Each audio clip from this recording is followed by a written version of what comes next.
All right, with John Gardner, what's locked behind that door is the 3 minute music video. Really artistic, lots of mixing of like colors and black and white and footage and the door. Really artistic film, really cool. You're from North Carolina, correct? That's correct. So you make your films and you work in that state? I do. Yeah. I've been in North Carolina probably since 1997, I think. So it's been a Yeah. while. What brought you there? What made you move there? Primarily work. I was in Nashville, Tennessee, and I was just wrapping up on some work there, and I got a call the day I was working on a short, like a film, and I was just wrapping up on that day, and I got a call from my future manager saying, "Hey, come over here and work for us at this gaming studio," and I showed up. So that's how it worked. And are you still there? Yeah, I'm still at the same company. It's I'm in a different type. I'm in the same company, parent company, but I originally started there. The company is called SAS, and I originally went to SAS working for a company called South Peak Interactive, which was an old gaming company way Gotcha. back in the day. And so that's what I started doing originally, was a lot of gaming environments and things like that. So Do you make games or like I'm just trying to be as simple as possible? Like what kind of yeah, games? so like we were a publisher as well. We would publish games like oh, what's that Will Smith movie? Men in Black? Men in Black. We did Men in Oh, I just Black. popped it up. Yeah. Yeah, Dukes of Hazzard. Okay. We did like some Warner Brothers like puzzle games. We did a bunch of stuff. I worked on, I think it was Timogen, Dark Side of the Moon, which isn't has nothing to do with the band, Yeah. and 20,000 Leagues Under the Sea. So it's a bunch of just unusual titles. But this was almost 20 plus years ago, so But do you do video games now or no? not anymore. This was just a long time ago. Yeah. That's how I got started in North Carolina, was doing video game content. Gotcha. Because now it's like this gigantic multi-billion dollar industry, right? So Yeah, exactly. Yeah. right behind Well, you, where I'm doing this podcast, I think I have three consoles: yeah. Well, Xbox, I have a Nintendo Switch, I have a Nintendo Wii yeah, yeah. for my kids, Well, and like yeah. well, Epic Games is pretty much in my backyard. So Cary, North Carolina is kind of a nice little hub for game creation right now. So That's I had no idea because I just think you think Seattle, Los Angeles, but I yeah, guess yeah. yeah, Great. yeah.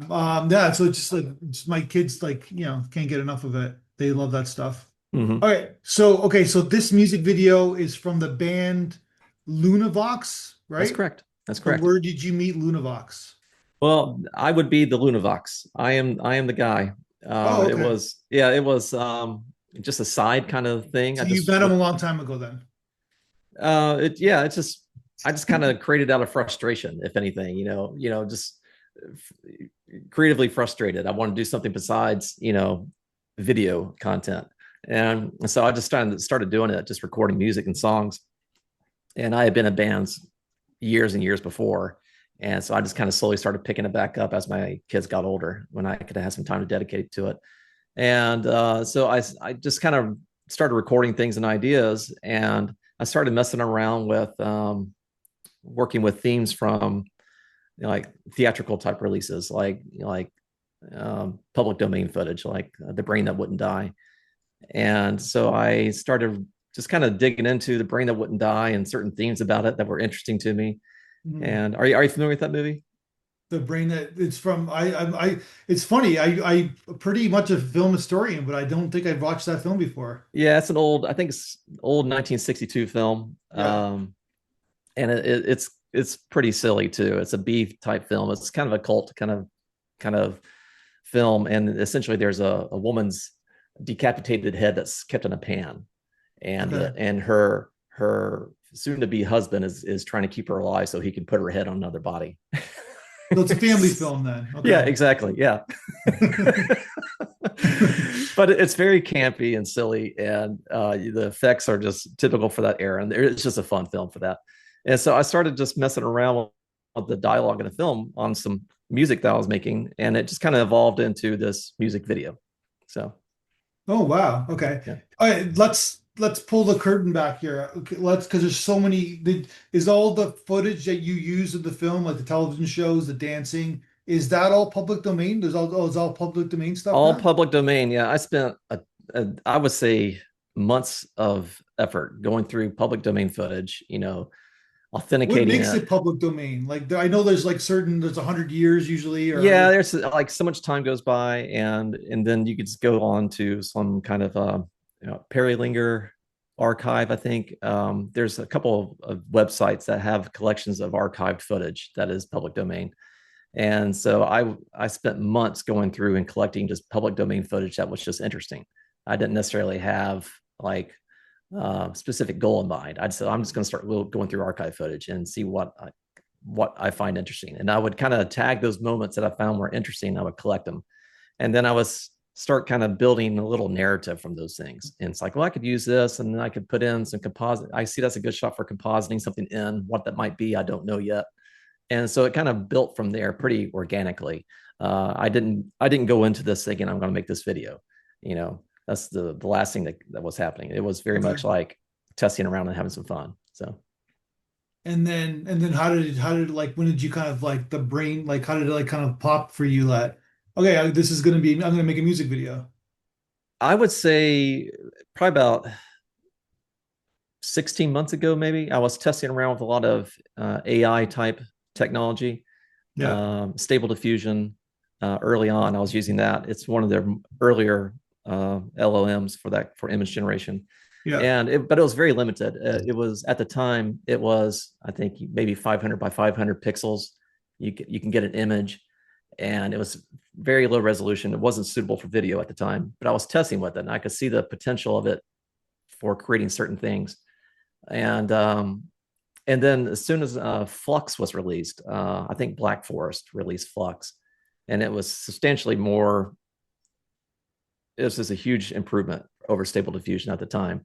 And then I was like, oh wow, I could create some interesting content with this. And when I started stumbling across a story for the music video, I realized how I could utilize Flux for this. In this case, being creating thousands of images of variations of doors. So I could go back in and composite text into it and match move the animation of that AI imagery into some, public domain footage and motion track it into it. So So you're like old school, new school. yeah, it's I'm combining my skills as an animator Yeah. and using newer technology. I mean, I have it's the genie's out of the bottle on this thing. So I'm forcing myself to see how I can use it. And in this You know, a case, lot of people don't have that point of view, right? Like oh I've yeah, yeah, absolutely, yeah, absolutely. And I get it. I understand it. I guess my mindset is, I mean, it's like for example, if I'm on X or Twitter or Instagram and I'm seeing a lot of AI created video, I'm not really interested in it. I just kind of skip past it because it's so common now. yeah, But if I see an interesting use of AI that has a narrative of some sort and it pulls you in, yeah. I can dismiss that criticism of using AI and Sure. say I could see some value in it.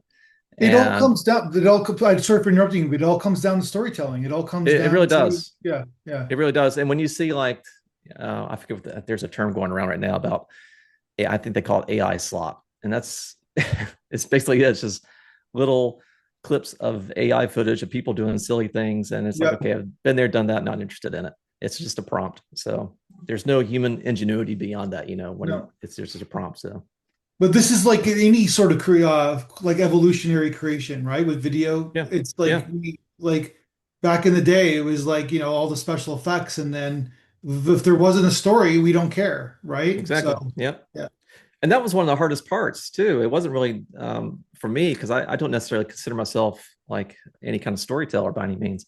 It's not a process that I am inclined to think that way.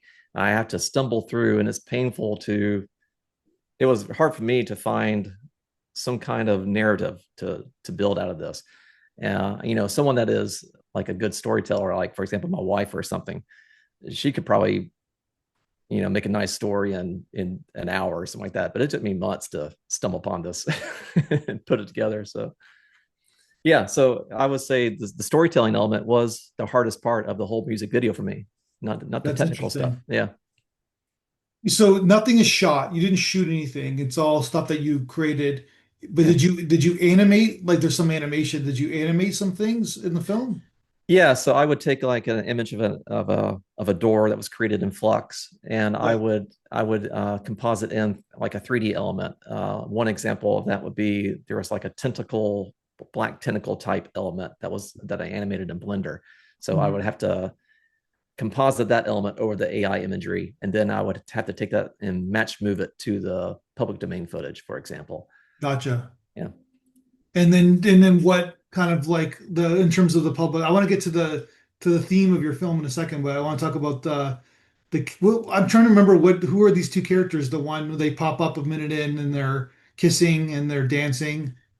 Yeah, that's from the archive footage, and I have no idea who they are. I Yeah. forget where they came from. There's a lot of like old commercial type content, and they're just silly. Like for example, the dancing couple, that's like Yeah. from a Maytag commercial Oh, that makes sense. 1940s or 1950s. Gotcha. And this couple, they're dancing around stoves and refrigerators.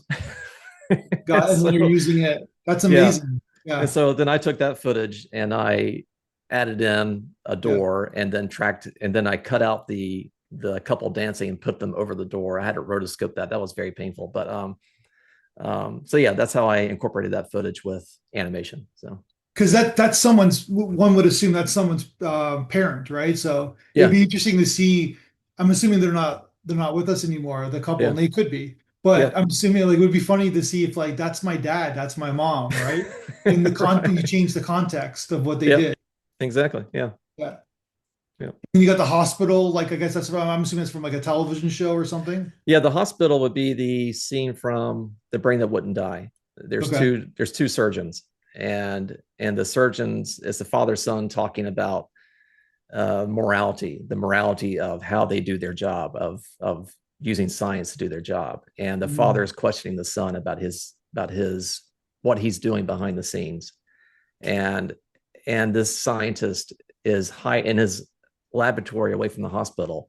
He has this closet, and behind the door to that closet is some kind of creature, and that theme just kind of really stuck with me, yeah. because one of the lines from the film was what's locked behind that door.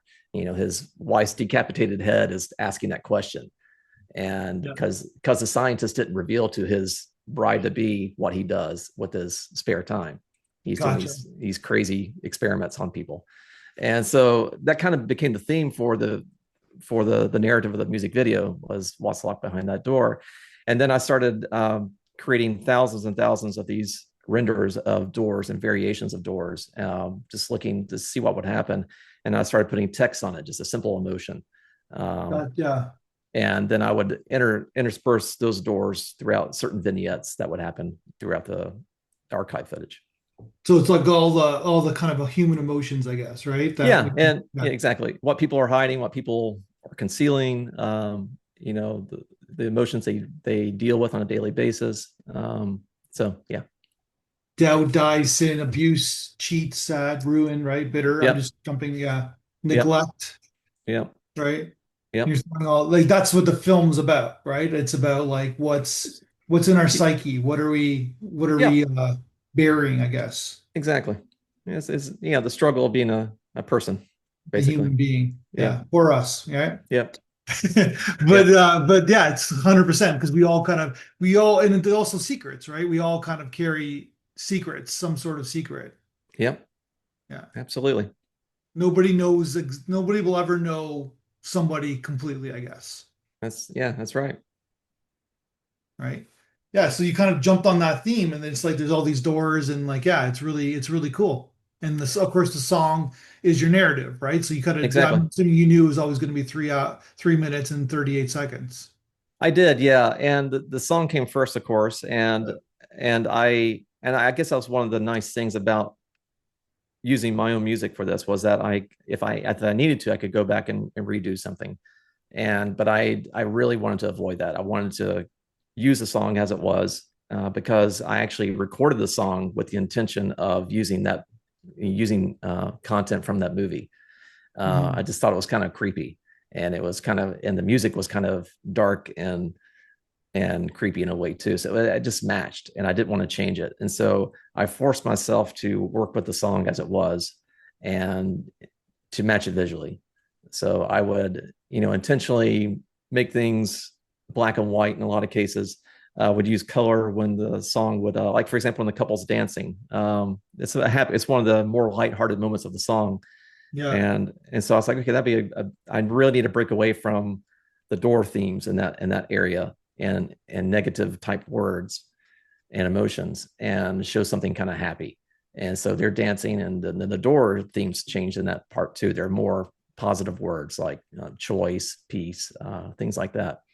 So I would try to match the feeling of the song visually, and that was I had a lot of fun doing that. And the thing about your film is it's not pretentious at all. It's I hope just, not.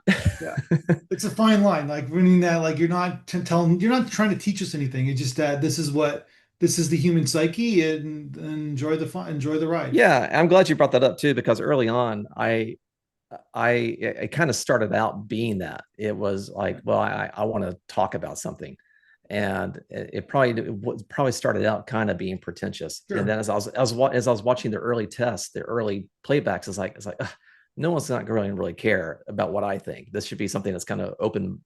It should draw them in Yeah. as an individual, and that they need to make their own connections. So I was really trying to walk that tightrope of allowing someone to make their own connections to things.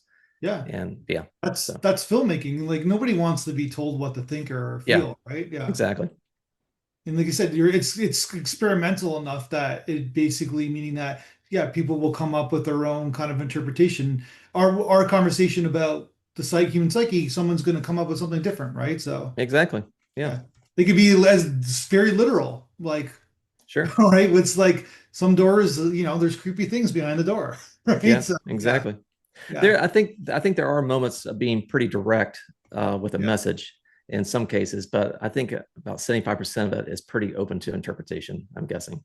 So, Because the just interesting thing about using a door, or from my perspective, because I grew up in suburbia, is that is what's going on in people's homes, right? Like what mhm, it never is what you think it is, right? There's always right. something, there's always secrets, there's always kind of everybody kind of puts up like obviously we've like it's almost like on steroids now because of social media, but we all have our own perception, like we all kind of give the world what we want people to perceive, how people to perceive us, right? But Yeah, exactly. Yeah, you see like these Instagram or Facebook posts, and people yeah, are living these great lives. They're traveling, and in yeah. reality, they might be miserable. Well, probably So, there's something, it's not that black and white. Let's just put it that way, right? yeah, So, exactly. yeah. Yeah. So fantastic. So what motivated you to send the festivals? Well, I wanted to make I did it, and I was just extremely just creatively frustrated. I've been working in corporate for decades, and the process is very bureaucratic. Often you just design to things that are not interesting to you. There's a creative brief you have to follow, branding. And Yeah, so when I started this, I wanted to really celebrate the moment. I was like, okay, I this is my time to show what I can do as an animator. yeah. And so I decided I needed to take this to festivals. So And how's the experience so far? it's been a blast. I've been really enjoying it. I'm not really uh, an extrovert by any means. Yeah. So I have to force myself to do this kind of stuff. But even though I'm not really an extrovert, I've been really enjoying the whole process. It's just a lot of fun, and I'm probably going to keep on doing it in the future. So, Yeah, you should. Like in like this is a solid film. So meaning mhm. that in terms of like the genre festivals like ours, it's like a no-brainer Yeah, acceptance, right? So, but I hope I'm glad that it seems like you're getting into other festivals and it's doing well for you because it's very creative and innovative, and you're using I hate to say this, but because people get mad, but it's like you're using AI in a productive way. So I hope so. And I don't want to be one of those guys that uses AI to do everything. I don't want to yeah, use AI to, for example, animate how I visually want to animate something. Uh, where I would use AI, and like for example, that couple dancing in the music video, there that was a lot of time consuming steps to trace them out frame by frame and get a nice clean composite, or as clean as possible composite against that background plate. And that took like a week worth of just going frame by frame, tracing those people and cutting them out. And would I've used AI for that? Absolutely. Yeah, but 100%. but I didn't. But in terms of like you know, specifically animating, I would not feel comfortable using AI for that, for example. Gotcha. I already have ideas in my mind about what I want to do. And um I'm pretty good at animation in general, so I feel comfortable doing that. So And what do you finally, what do your wife and kids think about your filmmaking progress? they love it. They've been really enjoying the process. We went to took my son to a Charlotte festival just last month, Yeah. and the Carolina Film Festival, and it won Best Music Video there. And so my son and I drove from Raleigh to Charlotte, and he had a blast going there because they had, a senator there talking about, some kind of thing about film funding for North Carolina, and they had a couple of like three or four actors that were there. Like one guy was in the latest was it the Fantastic Four, I think, or no, he's in the Superman film. I forget his name, unfortunately. Okay. So they did a good job of putting on a presentation and for Yeah. people that submitted to the festival. So he had a blast, and yeah, it's fun for the whole family. You're getting tax incentives for people Yeah, to that's film right. there. 'Cause I know Georgia is like really all that, like they're like, they got so many studios now, and they're like Yep. becoming the third kind of Los Angeles. But Yeah, I want to say the tax incentives are timing out, and I think yeah. that's why that senator was there at the film festival Was it a too. state senator or like a or Yes. okay, state senator? Yeah, Yeah. gotcha. Yeah. And so he was there to talk about creating new incentives to Yeah. offset the funding that was closing. So It's a job creation, right? Too, right? They're it really creating jobs, is. right? Yeah. Yeah. All right, man. Well, congratulations. Like you said it, not me, but you got to make more films, and you will. And I think that what you're doing is fantastic. And Well, keep thank you. at it. Appreciate it. Hopefully, we could talk again when you make your next film. Yeah. Thanks for taking time to talk with me. I appreciate it. Anytime, man. Thank you so Okay. much.